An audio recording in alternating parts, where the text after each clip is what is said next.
Bonjour à tous, c'est Romain, vous êtes sur Job Teaser et vous regardez Join.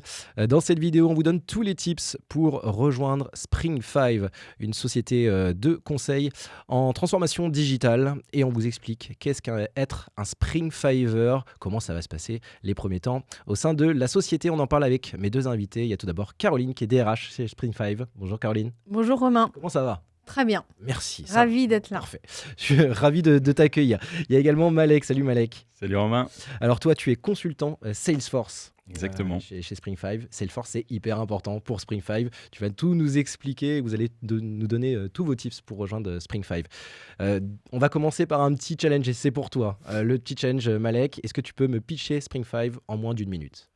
Alors, Spring5, donc, c'est une société de conseil spécialisée dans la transformation digitale, donc axée autour de la solution Salesforce. Donc Salesforce, c'est quoi ? C'est une solution digitale spécialisée dans la gestion de la relation client. Donc ça peut être de la vente, du marketing ou des services, et ça peut être plein d'autres domaines aussi.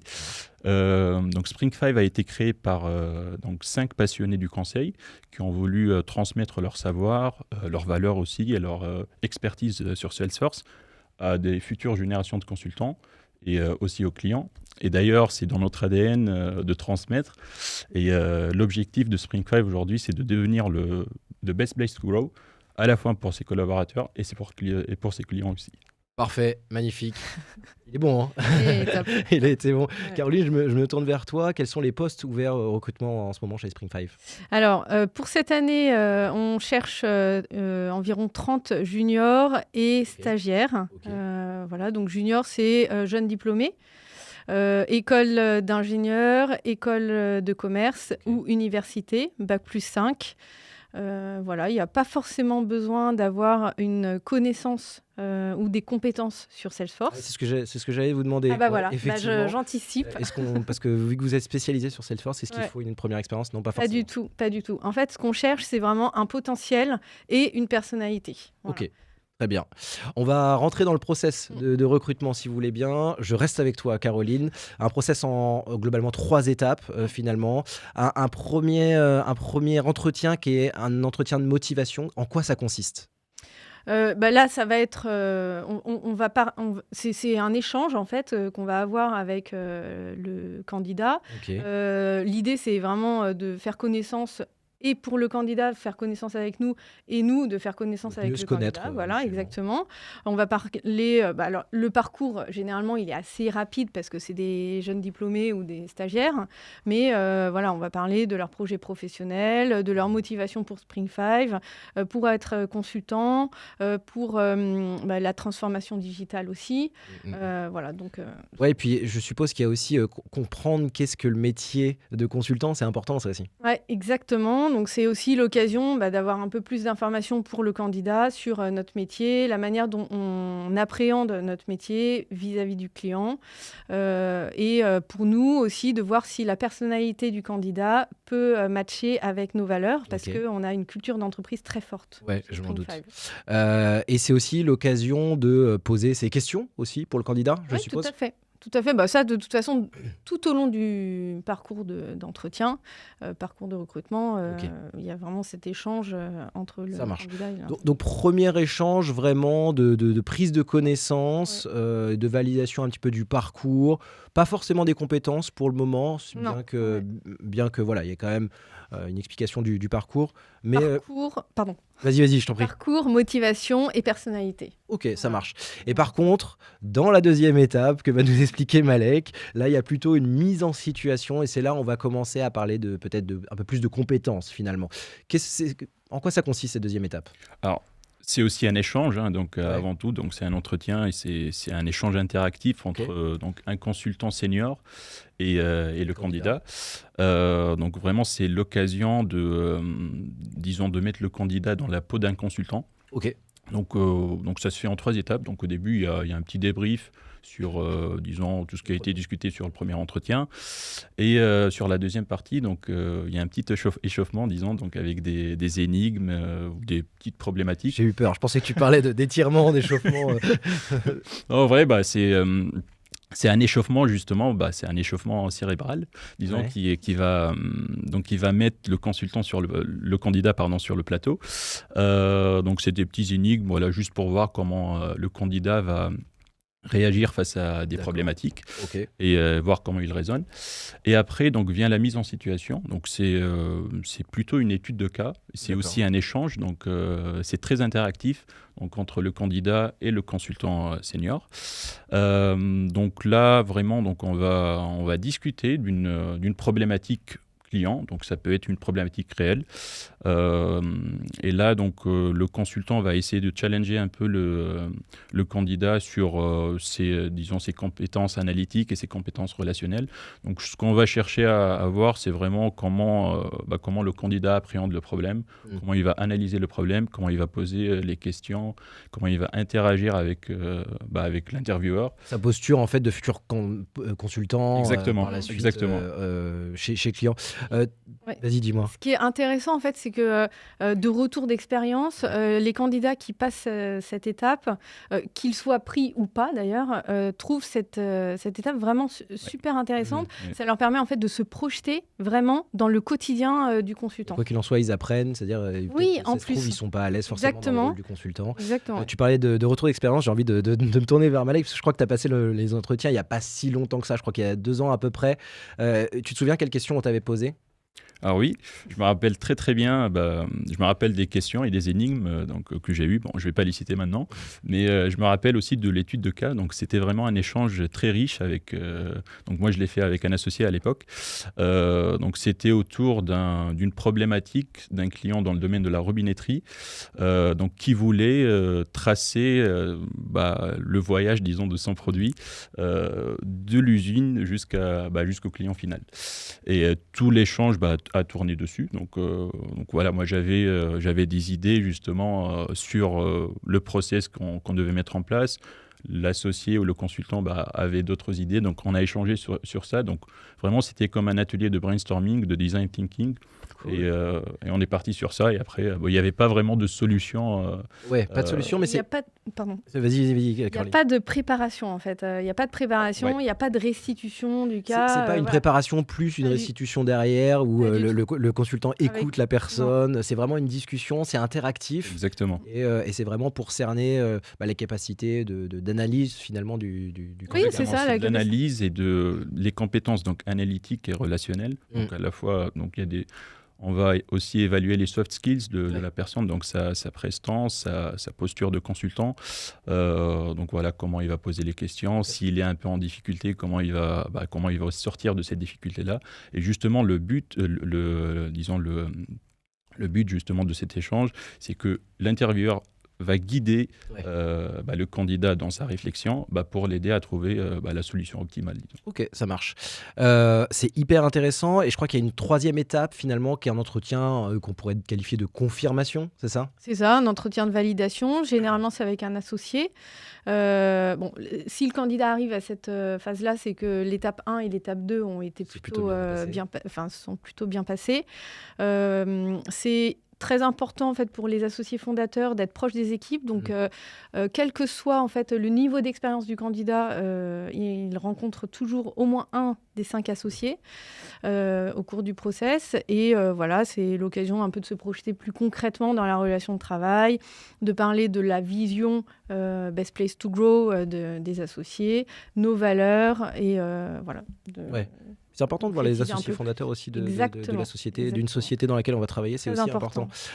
Tu parlais de questions tout à l'heure, de pouvoir poser ces questions. Il y a quelque chose qui est hyper important parce que tout au long du processus, en parallèle de ce processus, les candidats peuvent poser toutes leurs questions aussi à d'autres consultants et des juniors aussi qui sont Springfiver aujourd'hui. Oui, c'est ça. En fait, il y a...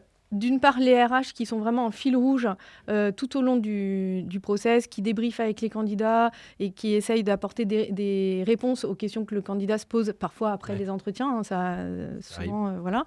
Et aussi, il y a la possibilité d'avoir des échanges plus informels, moins dans l'évaluation que les entretiens de recrutement, avec des consultants qui viennent d'arriver ou qui sont arrivés il y a 1 an. clients, voilà, exactement, et qui peuvent leur parler. C'est toujours bien aussi c'est toujours bien justement d'avoir l'avis de quelqu'un qui fait ce métier-là. Voilà, et justement, c'est des échanges informels, et donc ça peut rapporter que du plus pour le candidat. Voilà, qui leur parle de l'ambiance, la culture d'entreprise, ce qu'ils aiment, ce qu'ils n'aiment pas, enfin voilà. En résumé, vos quelques conseils là pour les futurs candidats, ça serait quoi ? Alors, mon conseil principal, c'est d'être authentique, donc d'arriver à l'entretien donc sans masque, sans persona, vraiment, donc d'arriver comme on est, de poser le maximum de questions, vraiment, parce que c'est donc si on veut rejoindre Spring 5, on doit connaître la culture, on doit pouvoir s'identifier justement dans nos valeurs, aussi être le plus dynamique possible donc durant les entretiens, donc être proactif aussi. Donc voilà, c'est ce qu'on cherche d'ailleurs chez un consultant. Ouais, c'est clair. Caroline, pour compléter ? C'est ça, en fait, c'est s'intéresser au métier de consultant, à la société. Une de nos valeurs, c'est l'ingéniosité, c'est chercher toujours jusqu'au bout la meilleure solution pour le client. Voilà, c'est vivre cette valeur dès le process de recrutement. Ça marche. Si ce process de recrutement se passe bien, on va devenir Spring Fiver, c'est pas rien. Comment ça se passe pour les premiers temps au cabinet ? Comment va se passer l'onboarding ? Alors, l'onboarding, d'abord, on a une équipe composée de RH et de consultants pour accueillir. Voilà, c'est des onboarders professionnels, presque. Voilà. Donc, eux, ils organisent vraiment les premiers jours et les premières semaines. Et puis, après, il y a un parrain ou une marraine qui est désigné pour accueillir sur les premières semaines.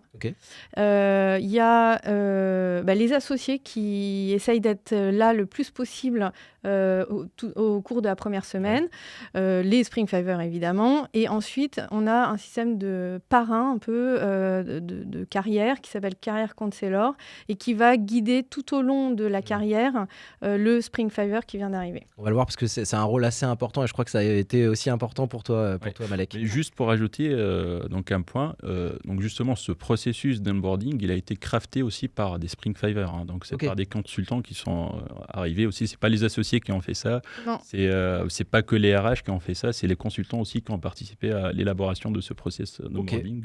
Ça marche.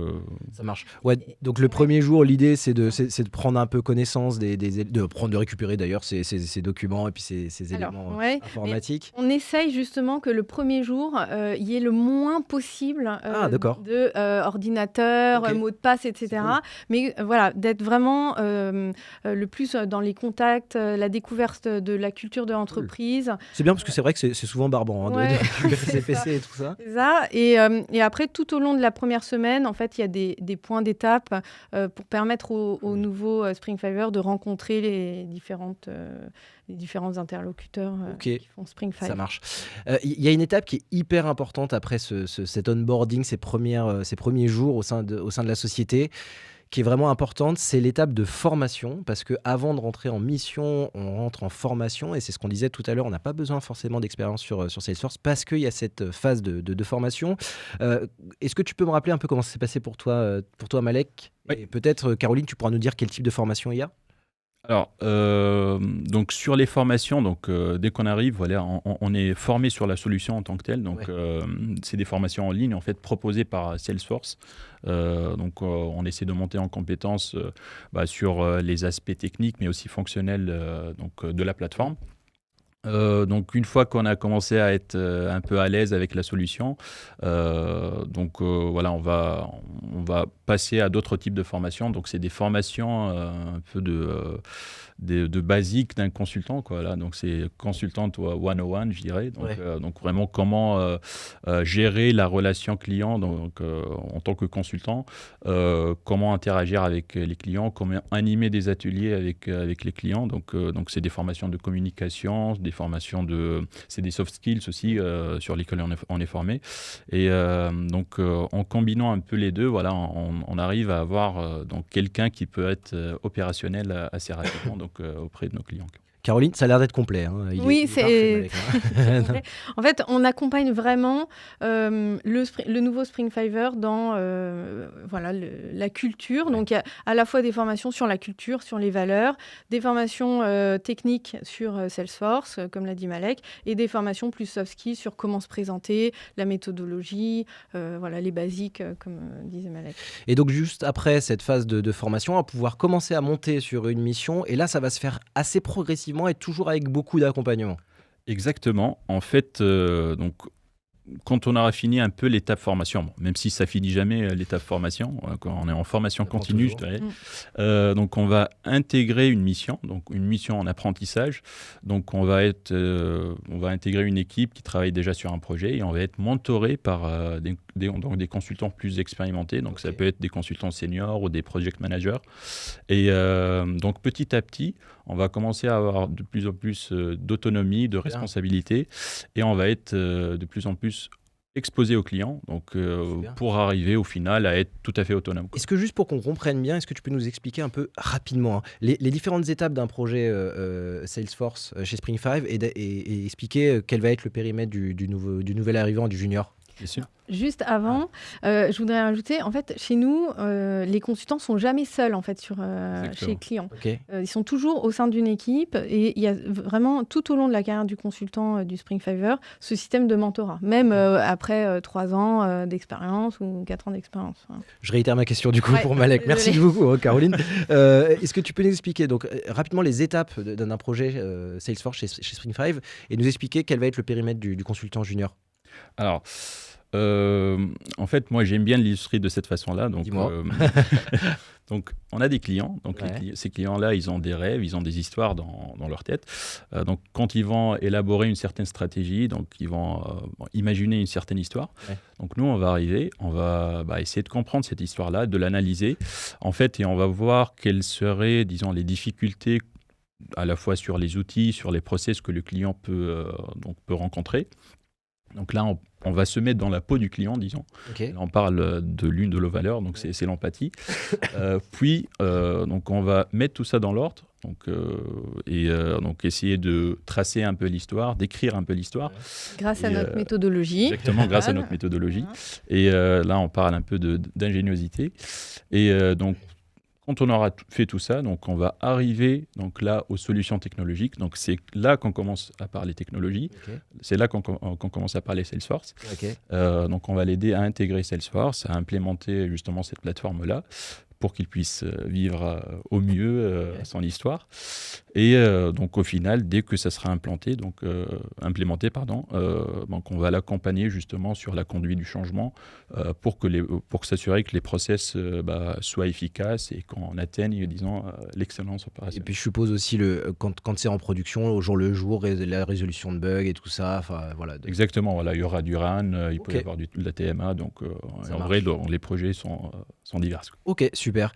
Toi, je crois que c'est ton premier CDI, Malek, chez Spring5. Donc, tu es arrivé il y a de ça 2 ans. Est-ce que tu peux m'expliquer, maintenant que tu as un petit peu de recul quand même sur ton expérience, qu'est-ce qui te plaît chez Spring5? Alors, ce qui me plaît déjà, c'est que dès que je suis arrivé, en fait, on m'a donné de la confiance, donc, même en étant junior. Donc j'ai commencé, disons, en apprentissage, mais petit à petit, je me suis retrouvé à gérer, disons, mes propres projets assez rapidement quand même. Je suis monté en compétences assez rapidement aussi. Et donc, ce que j'adore, en fait, c'est la culture et l'ambiance qu'il y a donc, au sein de la boîte. Donc, on est très proche, donc, que ce soit entre les consultants. Depuis le process de recrutement, ça a l'air d'être en fait vraiment des liens. Il y a un vrai esprit d'entraide en fait entre les consultants. Vraiment, je l'ai dit, je le redis encore une fois. Donc, c'est comme une famille, il y a un esprit de bienveillance qui règne, donc un esprit de bienveillance, de solidarité. Et donc, on est là l'un pour l'autre, vraiment pour faire grandir l'autre aussi. Donc, pour faire grandir les juniors sont là pour faire grandir les seniors sont là pour faire grandir les juniors, justement. Donc, j'aime bien le concept de best place to grow. Donc, c'est ce qu'on essaie de devenir, justement, chez Spring5. Et voilà, donc moi, c'est l'aspect justement de la confiance qu'on m'a accordé, mais aussi, je tiens à préciser que justement chez les clients, des fois, il y a des problématiques qui sortent un peu de notre domaine d'expertise, mais Spring5 sont là pour résoudre ces problématiques-là, donc avec une certaine signature, et ça, on peut le retrouver chez nos différents clients. Ça marche. Même exercice que tout à l'heure sur le processus de recrutement, vos meilleurs conseils à donner aux futurs candidats pour qu'ils puissent réussir leur premier temps au sein de la société. Allez, je vais commencer par Caroline. Moi, je dirais être curieux, en fait. S'intéresser aux gens, parce qu'on a toute une diversité de profils, des profils plus fonctionnels, des profils plus techniques. Donc, s'intéresser aux gens, s'intéresser à la méthodologie, notre manière de vivre notre travail, et puis s'intéresser à nos clients aussi, bien sûr, et faire preuve d'humilité, d'empathie. C'est nos valeurs. Et, ça marche. Malek, pour compléter? Alors, je vais peut-être me répéter, mais justement, être authentique déjà, voilà, donc, justement, aller au contact des gens donc, le plus tôt possible. Il ne faut pas rester dans son coin, sur son ordi, à lire de la doc, voilà, aller rencontrer les autres consultants, c'est plus sympa. Hein.